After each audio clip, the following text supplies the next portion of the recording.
नमस्कार, मी डॉक्टर विकास अमरेंद्र नाईक निंबाळकर.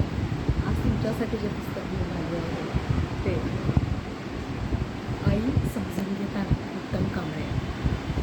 श्यामची आईनंतर सर्वाधिक मागणी असलेले मराठी साहित्यातील पुस्तक आणि याच्या आवृत्त्या जर आपण बघितल्या तर इतक्या आहेत. खरोखर छोटंसं पुस्तक आहे. पहिली आवृत्ती आली होती जुलै 2006ला आणि 38वी आवृत्ती आता ही जुलै 2023. लोकवाङ्मयगृहाने हे पुस्तक काढलेलं आहे आणि याची पानं जी आहेत ती अवघी 160 आहे. उत्तम कांबळे यांनी त्यांच्या आईला समजून घेण्याचा प्रयत्न केला. हेच खूप आहे की म्हणजे मला स्त्री म्हणून असं वाटतं की एका बाईला काय वाटतं, तिच्या मनाला काय वाटतं, किंवा आई म्हणून ती कशी आहे हे समजून घेण्याचा तिच्या मुलाने प्रयत्न केला. आणि मग तिची ती आरडाओरड असेल, तिची चिडचिड असेल, तिचं संस्कार करण्याची जी पद्धती होती, रागावणं असेल आणि फी भरण्यासाठीची तिची जी धडपड होती, शिक्षणासाठीची जी धडपड होती, 2 घास आपल्या लेकरांच्या पोटात जावं म्हणून स्वतः रोज उठून जे धावपळ करायची त्यांची आई, ही अशी कष्ट करणारी कणखर आई आपल्याला या पुस्तकातून भेटते.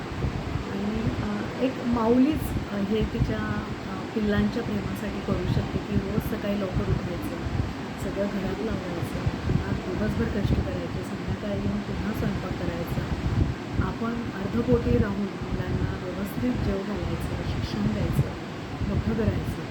आणि मुलगा कितीही मोठा झाला तरी तिच्या आईसाठी तो छोटाच असतो आणि शेवटपर्यंत उपदेशाचे डोस पाजत असते. कधी कधी मुलं मोठी होतात, ती वेगळ्या वलयात वावरत असतात, तेव्हा हे सगळे वैचारिक भावनिक गोंधळ होतात, भांडणं होतात, वादविवाद होतात.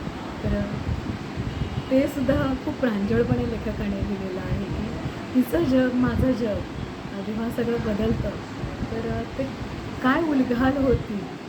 खूप रोजच्या जीवनातले छोटे छोटे प्रसंग लिहिलेले आहेत आणि जी आई त्यांनी दाखवलेली आहे ती खरंच खूप छान आहे, मुळातून वाचण्यासारखं आहे.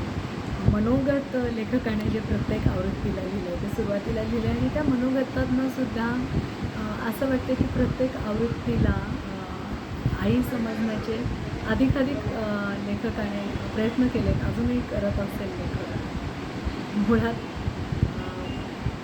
आई समजून घेणं किंवा तिच्याचं मन समजून घेणं हे खरंच खूप अवघड आहे, पण असे प्रयत्न मराठी वाङ्मयात होत आहे. मला खूप छान वाटलं. तर सुंदर आहे हे पुस्तक, नक्की वाचा, आवडेल सगळ्यांना.